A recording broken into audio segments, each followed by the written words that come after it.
essa é uma das frases que o Vitor fala muito, né? Se você quer que seus clientes, né, se comportem como adultos, trate eles como adultos, né? Eu acho fantástico. Cara, é genial essa questão de tu olhar como níveis, faz muito sentido mesmo, porque traz clareza, né? E também traz um certo desejo dentro do crescimento do colaborador, ele querer conquistar essas próximas faixas, esses próximos níveis dentro do negócio. Entendendo que se hoje tu está no nível 4, um dia tu foi no nível 1, provavelmente tu foi no nível 1 que se desenvolveu. Então, quais foram as habilidades, né, as skills, o padrão de comportamento, visão que te fizeram sair do nível 1 para o nível 3?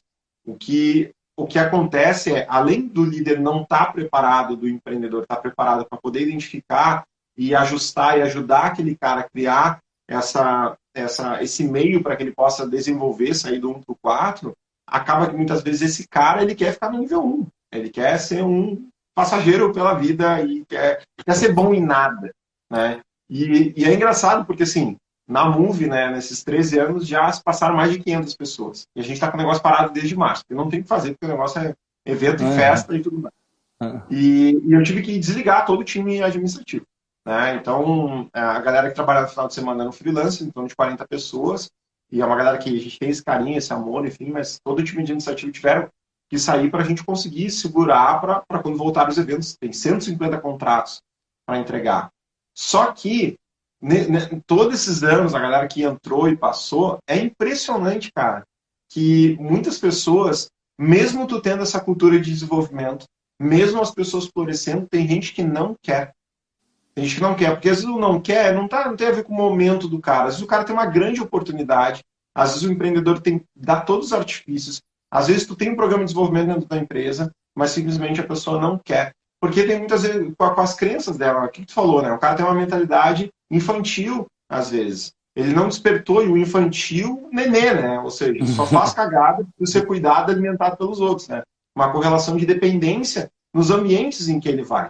E aí acaba que a gente desperdiça as outras fases, cara, porque assim, essa questão da adolescência, né, que nos traz essa percepção de rebeldia do adolescente dentro de nós, também é importante dentro da nossa personalidade, não só para a questão do desenvolvimento pessoal, né, humano, familiar, mas também do negócio.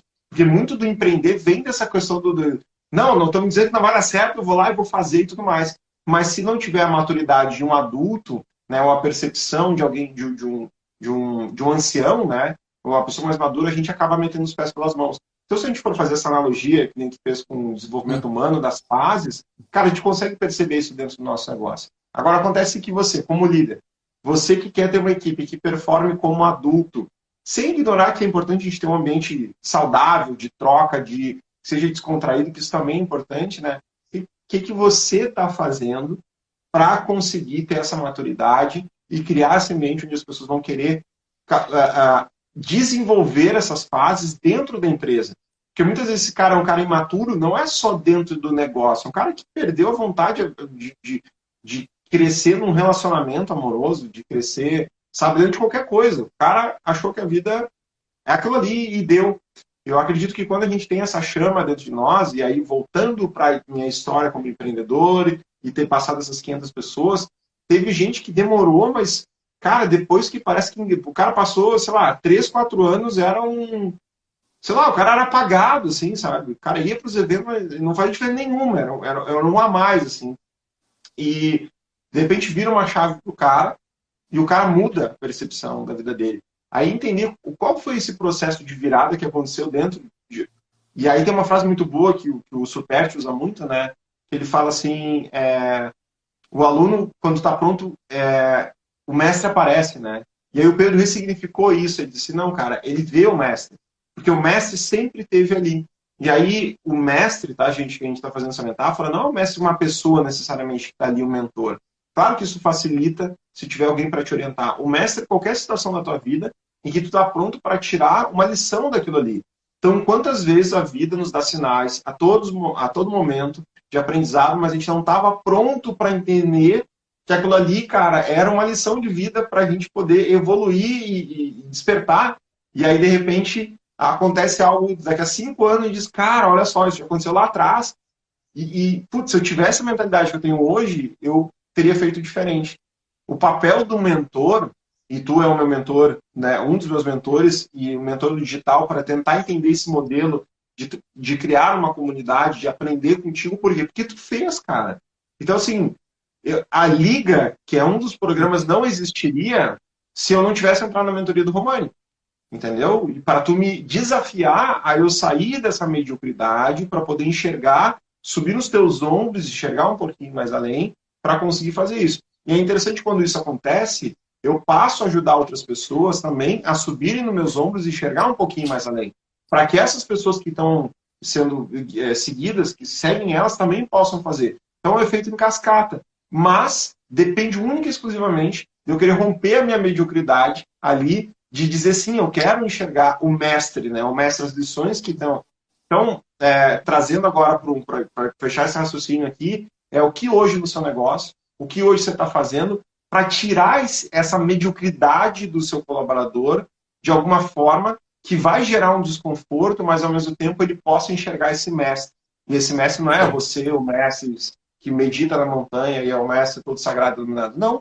Mas o mestre é as situações do cotidiano que a gente aprende que torna a gente melhor, porque amanhã elas vão acontecer de novo, e talvez vão acontecer em nível pior, e se eu não tiver uma casca, eu aprendi com aquilo, cara, é muito desmotivador, é uma carreira muito desmotivadora.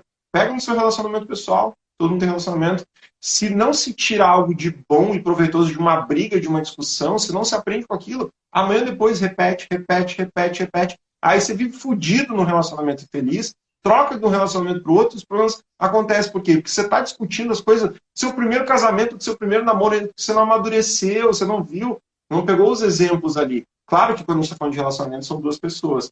Romani, tu vê isso acontecendo, cara? Não só contigo, com os teus alunos, ou na tua vida pessoal também, compartilha um pouco com a gente aí. Opa, isso aí é uma coisa, esse desenvolver do amadurecimento é essencial. Eu acredito que o desenvolver do amadurecimento dos colaboradores está diretamente ligado com o amadurecimento do líder. Porque uma coisa comum é o líder. Meus colaboradores, minha equipe não performa. Esse líder já só falar não performa, ele tem que pensar o que eu tenho que fazer diferente para eles performar. Não é ficar falando que eles não performam. Porque ficar falando que eles não performam não vai fazer eles performar, não. Agora, vamos lá. Algumas coisas que eu gosto de trabalhar. Eu converso com os colaboradores. Eu tenho conversa com eles e falo, cara, me fala aí, o que é um sonho que você tem? O que é um objetivo que você tem? Eu converso para saber o que eles gostam. Isso parece simples, mas cria conexão. Como assim? De chegar e perguntar, fala, cara, o que é um plano seu para 2020? Isso aconteceu dentro do meu negócio. O cara falou, eu quero muito poder tirar minha carteira de moto. Um rapaz que trabalha comigo falou. Sabe o que nós fizemos? Ele, sem ele saber, nós batemos a meta num lançamento. Eu fui e paguei a carteira de moto para ele. Ele não sabia, não estava combinado. Quando aquilo aconteceu, ele veste a camisa de forma diferente. E outra, ele se sente ouvido, ele sabe que eu conversei com ele antes. A missão da empresa passa a mais ter congruência com a missão dele. Eu tenho que entender o que move, qual que é a ambição daquela pessoa. Eu tenho que conversar com os colaboradores para ver a visão. E outra coisa, eu também tenho que estar alinhado.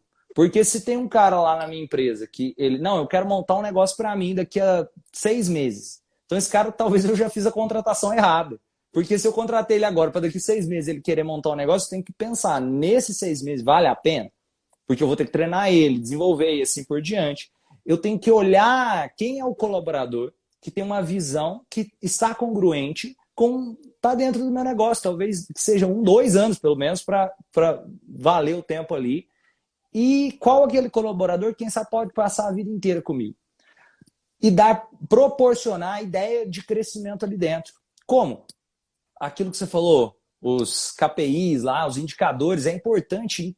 Eu gosto de criar um job description, que é uma descrição de cargo mesmo. Eu vou e criar, cara, vamos fazer um checklist de coisas aqui para você fazer. E de tempo em tempo, eu vejo, cara, você viu que você fez isso aqui? Estava no checklist, você não fez. Fica mais fácil de cobrar da pessoa se eu combinei com ela antes e ela assinou antes. Você viu que estava aqui e não foi realizado? Era para ter sido realizado, está aqui na descrição. A pessoa pode até querer dar uma desculpa ou falar qualquer coisa, mas estava escrito, é diferente, ela assinou. Isso é um ponto. Outro, a criação, eu fiz a construção dos valores do Instituto Romani. que eu coloquei, eu escrevi esses valores, mas eu não só escrevi eles. Eu disse para eles o que eles significam na prática. Um exemplo, eu falei contribuição. O que vai significar na prática? Todo mês que a gente bater meta, a gente vai doar a cesta básica. Para aí X pessoas lá, de acordo com o número da meta, a gente doa X cestas básicas. Tem a ver com contribuição. E de um contribui com o outro. Vamos entender o que está precisando ali. Um dos valores. Paixão. Você tem que gostar do que você está fazendo. Você tem que amar estar aqui dentro. Na prática, isso significa, se precisar, cara, tem que entregar, sei lá, um vídeo aqui, eu vou ter que trabalhar 20 minutos a mais. Se precisar trabalhar esses 20 minutos, eu trabalho porque eu tenho paixão naquilo ali. Eu gosto disso daqui. Eu ensino como eles devem pensar.